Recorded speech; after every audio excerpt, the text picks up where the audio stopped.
That's Okay. okay. Hello, everybody. Good afternoon. We are learning Zoom as we work in this new environment. So thank you for your patience. We're starting a little bit late here. My name is Sam Ushio, and I am the principal at the Ikigai lab. And with me is Ryan Wolf, who is the physical well-being lead at Gallup.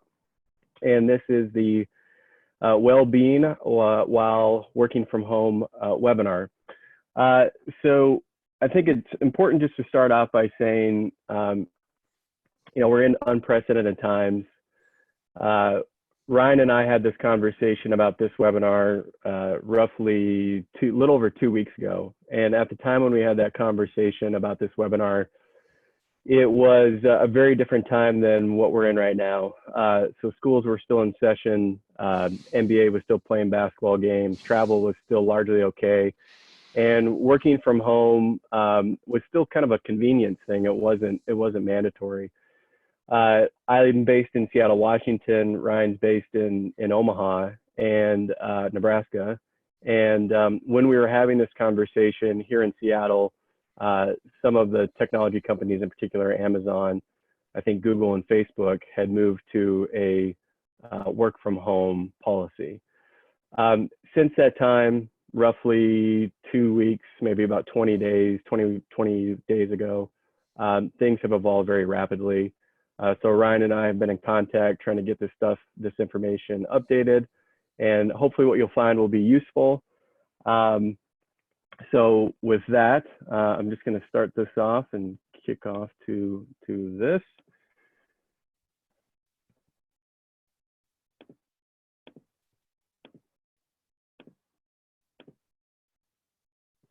And we'll start here.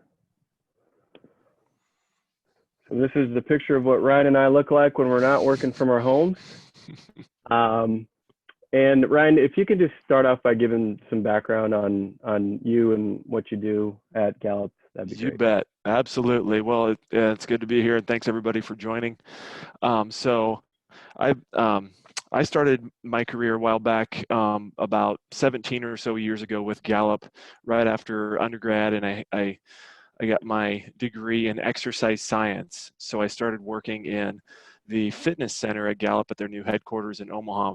I really had no idea I'd ever work for Gallup. And then here I am 17 years later, but it's been a great ride. And nowadays I still help people.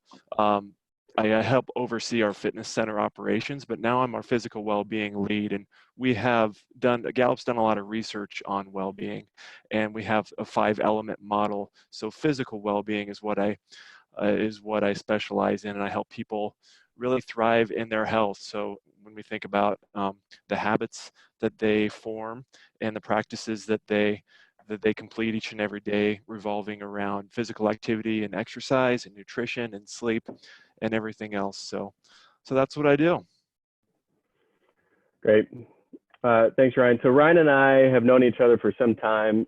We got reacquainted about a year ago. So I went through the process of becoming a Gallup certified strengths coach, went to Omaha and met with Ryan, who gave me a deep dive to have a better understanding on strength. So since then, we've been on a pretty regular cadence of talking about well-being in the workplace. And obviously that's a high priority today. So let's talk about the agenda. So what we'd first like to start off with is the macro trends. So if we zoom out from the situation that we're in right now, there's a lot of information that we can learn from in terms of the trend toward well-being and the trend toward work from home. So we're going to talk about just some basic trends there. We'll talk about, we'll define well-being. So as Ryan mentioned, there are 5 dimensions that Gallup references or uses in well-being. Through the Ikigai lens, I take a little bit of a different spin. Both of them are leading toward the same end of enhancing well-being for the individual. Then we'll get into the bulk of the conversation, which is tips, information that you can use to deploy while you're working from home to enhance your well-being. We'll open it up for Q&A. So in your Zoom, I believe it's in the top right. There's a Q&A, so if you have questions as we're talking, please just drop that in at any time, and then I'll take a look into the Q&A occasionally, and we'll pull out a question or two for the Q&A toward the tail end, and then we'll close. So if we first start off with this framework, I think this is a really important framework. This comes from a guy named Carl Ronke, who is an expert in experiential learning. And Ronke says that we have 3 zones in life. We have the comfort zone. On the far end in the red, we have the panic zone. And in between those 2 zones, we have the growth zone. And this is a framework that I've used within the Ikigai curriculum for some time. You know, if we think about 2 weeks ago when Ryan and I had that call, it was relatively normal. We were pretty much as a society in a very comfortable space, operating business as usual with a little bit of you know, kind of some inconveniences, if you will. Last week, this is just me personally, I'm expecting that most of you had some version of this. Last week, it was very different, right? As we were absorbing information, maybe even 2 weeks ago now, as we were absorbing information, trying to adapt to this new normal that we're facing, panic started to set in. How do I work from home? Am I set up for work from home? Do I have something in the background that looks reasonable? How do I keep my 3 kids outside of the door? How do 2 parents juggle? How do we get groceries? You know, just the basics became suddenly significantly more challenging than they had in the past. And what I want to anchor on for next week and moving forward, the goal of this webinar is really to encourage you to control the controllables. So how can we take some tools that have been developed to really shift our mindset to understand that being outside of the comfort zone may actually present an opportunity. We don't necessarily have to panic when things change. If we shift our mindset, there's an opportunity to embrace things in a different way. Ryan, anything to add there? No, that's great. Yeah, I think we all can agree that we'd like to you know, take advantage and leverage that growth zone. That's kind of the silver lining to this whole crisis, is that there's an opportunity to really grow in that zone. So just some quick data points on the trends toward remote working. You know, what we're doing right now isn't anything new. This is something that many of you have been doing in the past. It just hasn't been full time. So over the last 5 years, 44% have been doing remote work, all the way up to, you know, when we compare it to 12 years ago, it's a 159% increase. So if we think about that trend over the course of time and how technology has advanced and changed and enabled us to be more effective from home, there's another survey that Ryan and I looked at that was conducted to people who are working from home, and you know, what are the benefits of working remotely, and what are the struggles of working remotely. So this was a survey that was conducted prior to COVID-19 and the coronavirus, and it was basically asking people the question, well, what are the benefits and what are the struggles that you face? And so I think this gives some unique insight into what you should lean into and what you should be aware of. So when we think about, well, what are the benefits of being quarantined in our homes and working from home, you know, the number one benefit is that we do have a lot more flexibility than we historically had. One thing that's not on here that I think is especially important is many of us face very long commute times. Within the Seattle metro, I think the average commute time is pushing an hour and a half to 2 hours. So how can you effectively use that time to be more efficient or leverage it in different ways? The third point right here is time with family.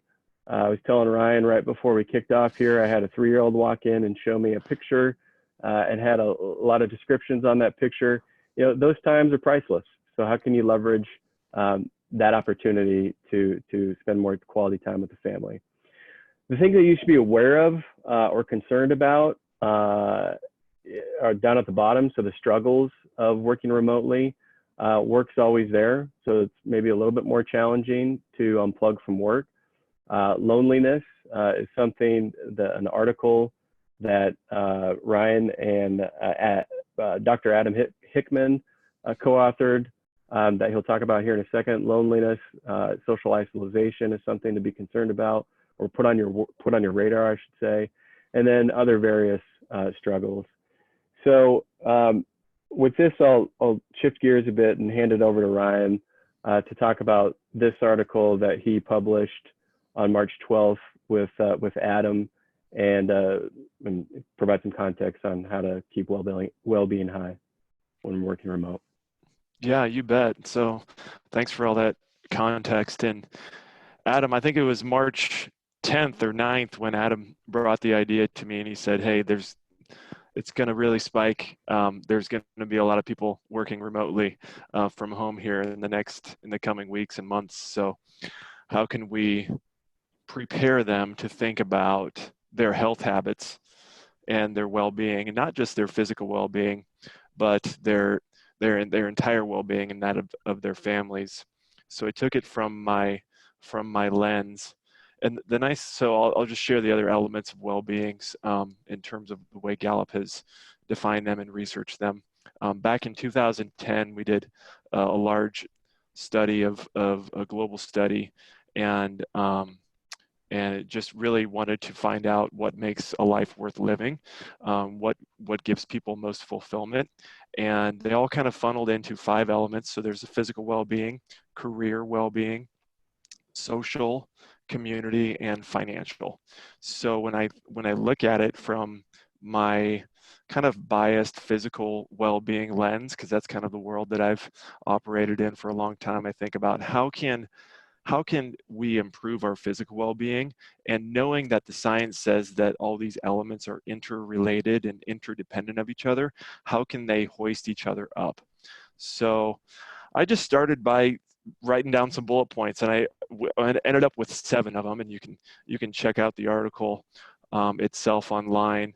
And really I started with exercise, and so it's pretty obvious, right? So activity and exercise, and it's going to change a lot. A lot of us are used to a routine that we have that's probably outside of our home, and we need to really think about how we can get something different going and establish a new routine that we do either in our home, or if we're lucky enough to continue keep going outside, doing it there as well. And a lot of our research from our global study on well-being talked about, or kind of the revelations were that we need to maybe think about exercise a little bit differently than what's traditional, and we need to find some really short-term rewards instead of long-term that aren't necessarily as motivating. So some of the recommendations are to work out and exercise first thing in the morning, because when we work out, we get this lift, we get endorphins, and we get kind of a natural high that lasts for hours. And when we do that, it'd be nice to stay awake and really reap the benefits of that throughout our whole workday. So that's something that I've been thinking about and trying to implement as well here in my own home. It doesn't always happen every single day, because sometimes might be staying up late, and you need that extra time to sleep in the morning. So when that happens, I encourage people to again think about exercise differently than they have before. You don't necessarily have to put on all your gym gear and change into gym shoes. You can get a lot of good physical activity and exercise in just your normal clothes like this. In fact, I have a group, a couple of buddies, that every single hour we ping each other to do push-ups.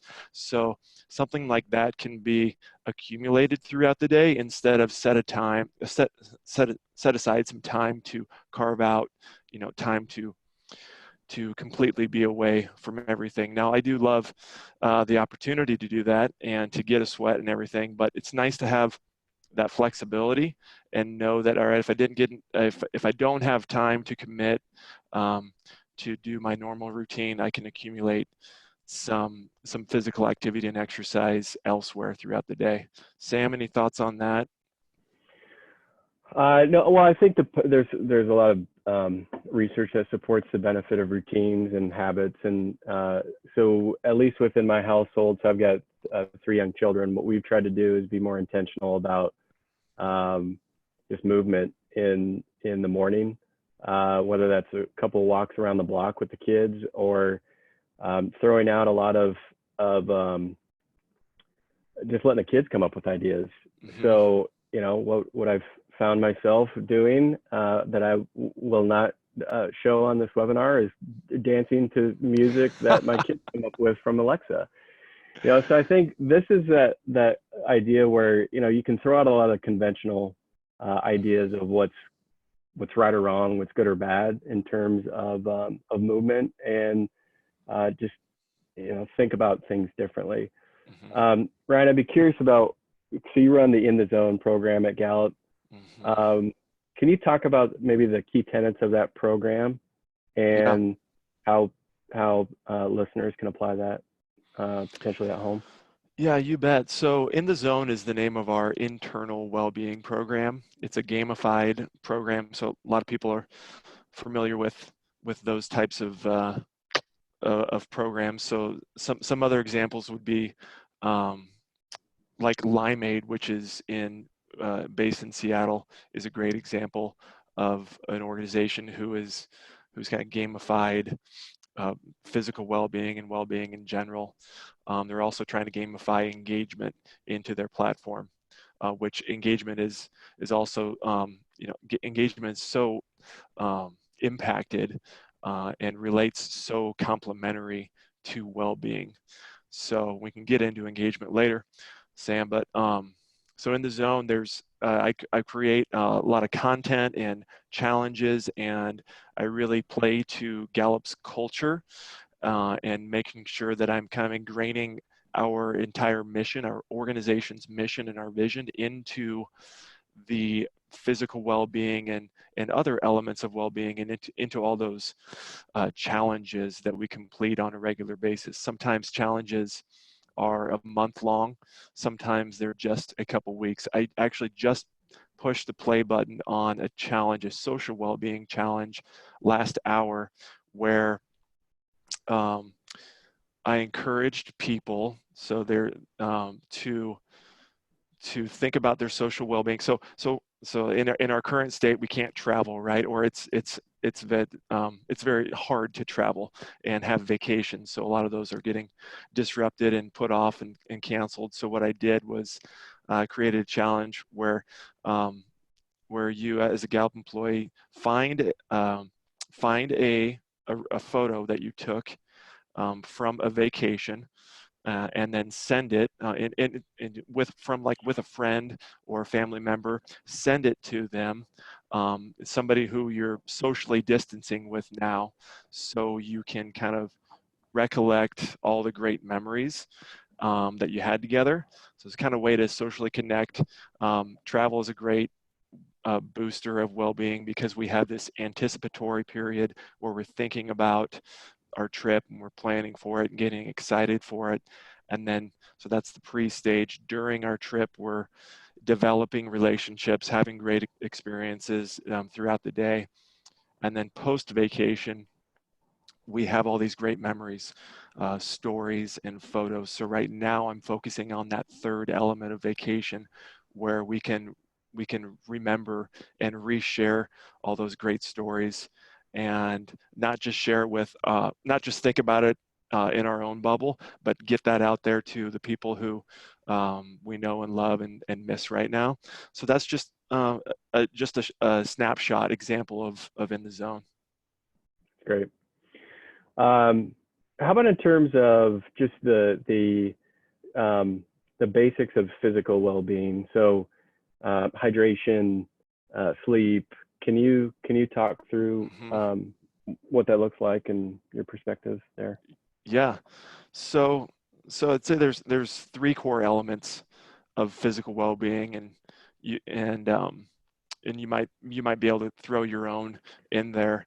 But but ours are exercise or physical activity and nutrition and sleep. So I really focus on those. A lot of our challenges are revolve around those, and they're really all interrelated. I just mentioned how sometimes you might be staying up late, later than normal, so your exercise pattern and routine gets thrown off a little bit, and then that might change your hunger level throughout the day if you're not getting enough sleep. So you can kind of see how they're all balanced and interrelated with each other, and when we can get one right, then we're more likely to get the other right down the line. So that's kind of how I view it and see it. Yeah, so there's a book that's been out for a long time called Blue Zones. It's Mm-hmm. written by a National Geographic researcher named Dan Buettner. I believe the Blue Zones issue was one of the most popular issues of National Geographic ever published. And Buettner had gone on a quest to uncover where do people live longest in the world. He called those 5 areas the Blue Zones. And the framework that he uses for longevity is 3 of which Ryan just mentioned. It's physical activity, which is more integrated exercise. So, what Buettner says is when you go to Okinawa, Japan, you don't see these 102-year-olds going to work out at a CrossFit gym, right? They've integrated into their life habits and routines that force them to conduct physical activity, right? So gardening would be a good example. So that's 1, physical activity. 2 is diet. That one's probably the most obvious. 3 is community. So socializing with others. And then the 4th is perspective, mentality, and some mindset. And so I think a lot of that would tie back to Ronke's work that I mentioned at the top. How can you shift your perspective in a way that's more growth zone oriented? The habits and routines, Ryan. So the call that you and Adam had done, Dr. Hickman had done, there were some great points in there about just habits and routines and placement, and just being mindful of the stationary work that we're doing from home. So one thing that came to mind for me, definitely resonated with me, and I'd love for you to kind of riff on this a little bit, was little things like one takeaway that I had from that call was I've started filling up my coffee cup only halfway. And what that forces me to do is when the coffee's done, I have to get up and I have to kind of pull away from the laptop and go pour another half cup of coffee. So little things like that. I'd love for your if you have any additional thoughts or ideas that you guys talked about. Okay, half cups of coffee. That's awesome. Yeah. I like that. This one was kind of full though. I gotta admit, because we were going to be here for a while. Nice. You can keep it hot, right? So that you can avoid it from getting too cold. Well, so what you're talking about is setting positive defaults, and that's something that the well-being research from a decade ago, that Gallup did. That's what was discovered, was that people who are living the healthiest, their healthiest lives, whether and not just their physical well-being, but their entire well-being, they have positive defaults set in place. So they can kind of fall into a healthy lifestyle and a healthy pattern, and they don't have to fight it. They don't have to make decisions and use up all that willpower. That brain power, we wake up each day and we have a finite amount of it. So if you think about Zuckerberg, he just likes to wear, and Steve Jobs, they like to wear the same thing over and over each day, because that way they don't have to think about and make decisions about what they're going to wear, and they can use that brain power in other portions of their day that's more crucial. We can do that same thing in our exercise, or in our well-being routine at home as well. I like to make sure I'm never hunkered down too long at my laptop, which I'm normally downstairs in my basement working on. So rather than rather than bring a cup of water and a cup of coffee and my breakfast down there. I'll grab one. I'll go back when I'm done with one, bring the other one back. So I'm getting that building in that physical activity throughout the day. There's other ways you can do this too. So like with financial well-being, you can opt into direct deposits to your 401k, or direct contributions to for your 401k or additional savings plans and things like that. Same with social well-being. Like you can calendarize the social activity you need, and put it on your calendar, so you have those prompts, or you can just tell people, hey, will you please contact me at X and 3 p.m. so we can have this conversation. There's a lot of other ways you can build these positive defaults into your routine, so you're just not having to think about it, not having to fight the kind of the environmental push that leads us to kind of stagnation. Like a lot of the physical activity that was in our world 50 or 100 years ago has been just engineered out, and it's really easy for us to just sit around and eat really high caloric dense food and not have to really move very much. We can hop in the car and get to where we need to go, and not have to move much to get there. So yeah, positive default, Sam. Yeah, that's great. That's great. One thing that came to mind right there, and earlier when you were talking about your friends that has the text chain on a ongoing basis, there's an app that I've discovered recently. It was sent to me by someone a couple days ago called Spar. Have you Okay. heard of it? So No. Spar is an app where it's been around for a while, but you can opt into different challenges. I haven't seen what it looks like. Actually, it was sent to me before COVID-19. Um, but you can opt into different challenges, and everyone has a stake in the game. I think you put in like $1 or something like that, Mm-hmm. and you have to video yourself doing what the challenge is. So if the challenge is to Nice. do 10 push-ups a day, you have to video yourself doing the 10 push-ups, and then if you don't do it, then you're out, and then Mm-hmm. eventually the last person standing wins the pot. So it's kind of an interesting spin, and I believe I haven't checked it since everything, since the new normal happened, but I'm assuming the creativity is flourishing over there.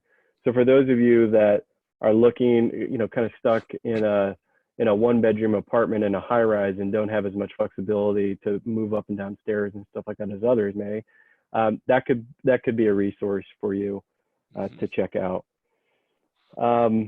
Another thing I wanted to mention, another resource to check out, is I saw this late last night that Yale opened up so on Coursera, you can go to, Coursera is a technology platform. They made the Yale Science of Happiness course available for free. And so it's a series of lectures by a Yale professor with a background in psychology. I forgot the woman's name, but I watched about 10 to 15 minutes worth, and it's great. It gives you some great insight into the science of happiness, and then there is prompts to document and prompt discovery, personal discovery there. So that's another resource to check out. Ryan, any resources that come come to mind that have hit your radar, or resources that are offered through the Gallup organization? Mm-hmm. Yeah, it's funny you mentioned that. The Coursera Yale course, I just saw that on an email as well today. So that looks really cool. I'm going to check that out. There's so many um, of so many gyms, and we'll call them fitness apps, that are they've waived all registration during this period of time. It's truly amazing. So there's things like Daily Burn. They've been around for a few years, and it's at-home exercises that you can they're guided and instructed courses that you can take. There's the Peloton, obviously we all, Peloton has put forth a resurgence of marketing and product placement over the last year, and their app is not just usable, or I should say, it's not bike agnostic. It's agnostic. It doesn't have to be used on the bike. You can use it like with strength workouts and yoga and mindfulness, those types of sessions. There's a whole lot other ones out there. I heard today that Jazzercise on Demand had 10,000 users this morning during their morning workout. So I would just do a quick Google, even if you think that something might be too expensive, or like it's not free, there's a pretty good chance that it's free right now, at least for a short period of time. You might have to, you might be obligated to pay if you continue your subscription past their terms, but now's a good time to find something that you love, and that's so important for physical activity and exercise, is not falling into something that is really truly demanding and something you don't enjoy. We really need to find something that we love and that we look forward to, and that gives us joy, and that lift, that endorphin lift, when we're done with it. And if it's something that we don't like, then we're not as likely to retain that habit. So now's a great time to experiment with something new. So I'm checking out the chat right now, and it looks like a couple of resources have been dropped into the chat. So thank you for those who have dropped those resources in. Gregory had mentioned the Berkeley Greater Good Science Center has great resources. I've come across them on occasion at the tip of the iceberg. So Gregory also mentions that Peloton has offered some free and discounted programs. Kevin dropped a link into this article to the Keeping a Remote Worker Wellbeing High, and then Bobby has got some resources on there for a 4-minute routine. So if others have resources that you've come across, please drop it into the chat. I think that'd be great. So Ryan had mentioned mindfulness. In my experience, what I've learned with originally a background in financial services, and then kind of moving outside of financial services into purpose-driven change management, the word mindfulness and meditation, it can be super buzzy. A lot of people see the benefit in it, but are oftentimes a little bit distant or are concerned about it. Somehow they find links that sometimes exist but don't always exist. And so I think this concept of mindfulness is incredibly important right now. And so one thought for you is, if I remember the first time that I tried meditation, it was challenging, to say the least. But it's like a muscle, right? Like you just continue to work and work and work. But a framework that you can use is that the benefits of meditation don't have to be solely anchored in closing your eyes, crossing your legs, and doing this. The benefits of meditation through mindfulness are everywhere, and it's oftentimes just focusing on one singular thing. So it could be something as simple as taking a blank sheet of paper, drawing a dot in the middle, and drawing tight little circles, and try to make as many circles as you can, and do that for a minute. That'll help you focus your mind. It'll close out a lot of the noise and help you focus. Another idea that I'd stumbled across is music. So this comes from, I want to get this right, make sure that I give this group credit, the Mind Lab International, which I believe is over in the UK. They had done some research to uncover what are the top 10 songs for relaxation, to lower anxiety, to lower stress. What they found was, so the actual study itself, they gave participants puzzles, and they had varying degrees of complex puzzles. And then they hooked them up with diodes and had them listen to songs. And they were measuring on these diodes or these sensors brain activity, heart rate, blood pressure, and your breathing rate. So it's this whole concept of mind body. What they found when playing these songs, I think in particular the number one song, this weightless song, was that it decreased overall anxiety by 65% and had a 35% reduction in usual physiological resting rate. There you go. There we go. There we go. So then you start to dig into the song itself, and the song's about an 8 to 9 minute song, and the song was actually co-created with sound therapists, right? So there's a list of 10 songs that you can listen to if you don't want to close your eyes and get on the Headspace app, or you're having challenges with meditation. What you could do is just pick one of these songs. You could go out to Spotify. The Mind Lab International has actually created a playlist of these 10 songs. I believe they've added more songs since then.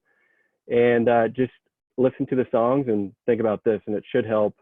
It's science-based. It should help start to minimize some stress and anxiety. Some other just quick ideas there on the mindfulness front are brushing your teeth, right? So when you brush your teeth, if you just focus on the 2 minutes of brushing your teeth, just actually think about how the sensation feels as you're brushing your teeth, what the toothpaste tastes like. Just focus in there and not let your mind drift. Put the phone down and just concentrate. You've got 2 to 3 times a day where you're going to get the benefits of mindfulness that's already habitual. So you're just taking something that you're already doing and you're leveling it up ever so slightly. The other thing is with meals, right? So when you eat, just sit down and be intentional about what you're eating. Like, just be mindful of how it tastes, the sensation of it. Don't stare at your phone and scroll up. Just enjoy the moment. Yeah, I could, just let me yeah. jump in on that. I could echo how mindful eating is so important for us. I mentioned there's an abundance of calorie dense food out in the stores that make it really easy to overconsume in terms of the number or volume of energy that we need to live a healthy life. And a lot of these foods are really hyper palatable. And if we get lost in our laptop or our phone while we're eating, we can just completely lose track of how much we've eaten. And we also kind of rob ourselves the opportunity of really enjoying that moment and tapping into our taste buds and being thankful for the food that we have. Kind of live in an abundant society where we don't have to worry about staying nourished because there's so much food, but we get really positive experiences when we slow down and really let our taste buds do some of their action. Yeah, that's great. That's great. So I'll prompt for Q&A. I know a lot of people are dropping some stuff into the chat. I've got a couple questions, direct questions about various things. So there will be a follow-up. So we're recording this webinar.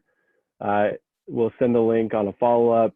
We'll include some additional resources, including the paper, including the list of these songs. Any resources that are sent via the chat room, assuming that it's appropriate and applicable, we'll drop those into the follow-up as well. So Ryan and I got connected through Gallup, being strengths coaches. I think that's probably another important point to mention right now. Leaning into your strengths, understanding what those strengths are, can help you navigate. If we talk about self-discovery, self-awareness, it's a good foundation. So for those of you who have conducted your strengths, and maybe it's like I remember I had some positivity thing, but I can't remember the other 4. It's a good time to revisit those, dust them off, and come back to them, and think about those strengths in terms of the environment that we're in right now. How can you lean into those strengths within the home, within the work, within this kind of new normal that we're in? For those of you that haven't conducted the strengths, you can go to the Gallup website. There's a directory of Gallup certified strengths coaches that you can tap into. A lot of resources out there, but I would encourage you, you all to really lean into that concept of strengths during this challenging time. Ryan, anything to add there? Yeah, that's great. I think it's a good reminder to us that we're all so unique, and there's a lot of prompts, there's a lot of advice giving, there's a lot of idea sharing on social media, and it's important for us to remember that we're really unique and we don't have to follow the habits of somebody else to achieve that level of whatever we're trying to get, whether it's health or wealth or career pursuits. And when we have a better, clearer idea of who we are and what we do really well, then a lot of these elements of well-being will fall into place. Great. So I'll prompt one more time for questions. It doesn't look like any questions have come in at this point. One other resource that I want to mention, just to give anybody one more minute if they have any questions, is Carol Dweck's growth mindset TED Talk. That TED Talk I think is very appropriate right now. It directly links to Ronki's work that I referenced at the start right now, or at the start of the webinar. So track down that TED Talk, or I'll send that TED Talk through on the follow-up. It's probably about a 20-minute talk, but I think it's a very solid framework in terms of shifting your mindset to a more positive mindset, given the circumstances that we're facing currently. Let me advance this. So one thing that I wanted to mention is, so on an ongoing basis, every Wednesday, I'm hosting Ikigai Wednesdays, which is a weekly 45-minute Zoom meeting that's designed to prioritize well-being and tackle social isolation and loneliness. How do we leverage technology in a way to make space for people so that they can think about what's important to them, and then put a very simple framework in place to accomplish a very simple goal. So on each Wednesday, we focus on one of the 6 dimensions of well-being. So the well-being dimensions that I use within the Ikigai curriculum are social, physical, intellectual, emotional, spiritual, and professional. And that's the sequence in which we engage each one of those topics. Yesterday was the first Ikigai Wednesday, where we tackled the social. Next week it'll be physical, and then we'll obviously go on intellectual, emotional, spiritual, and professional. It's an opt-in every single time. You can come in, and what we do in that session is a bit of discovery work, where you just talk. I'll prompt some questions, you'll write down some insights, and then we break out into groups. So you'll be in small groups of 3 to 5, where you'll have the opportunity to talk to others about the insights that they uncovered, the objective or the goal. We create a 7-day goal, and we talk about what you can accomplish over the course of the next 15 minutes, because we intentionally designed it around a 45-minute Zoom meeting. We're operating, typically we're operating on 60-minute blocks. So if we can do it for 45, and then you've got 15 minutes just to sit on this stuff, reflect on it, and start to execute, take one step toward this 7-day goal on this particular well-being domain. That's Ikigai Wednesdays. I'll mention it's $10 to join. If anyone has any financial hardship or any concerns, shoot an email to info@gbg17.com. We'll send you a code to get in for free. And I'll check one more time for Q&A. Looks like there's no Q&A here. And Ryan, any final thoughts before we close it out? Let's see. I think there's just a lot of different ways that we can establish a new normal in terms of everything well-being. And really we're kind of forced to. Like we have to figure out how we can do our work at home if we can't be at home or if we can't be at work. Um, we've got to figure out how to eat better, how to sleep better, and how to move better throughout the day in a completely new environment. And we're kind of throwing a lot of different challenges all at the same time. We were perhaps underprepared, even though working from home has grown so much over the past 5 and 10 years. It's that slide that Sam showed, but there's still a lot of progress that we can make. And if we just make a little bit of progress every day, then we're going to feel a lot better about ourselves. That's great, Ryan. Thank you. I'll leave you all with a remark that I make to my kids every single day. So I've got three of them. The two of them, when I take them to school, I always say, I'll say, what are our two words? And the two words that we've kind of integrated into our routine on the mornings is kindness and respect. And it's kindness and respect for ourselves and for others or each other. And so that's become the mantra, the intention within our household. I encourage you all to embrace that mantra yourself, kindness and respect for yourself, kindness and respect for each other, and stay positive out there, stay safe. And thank you for participating in today's webinar.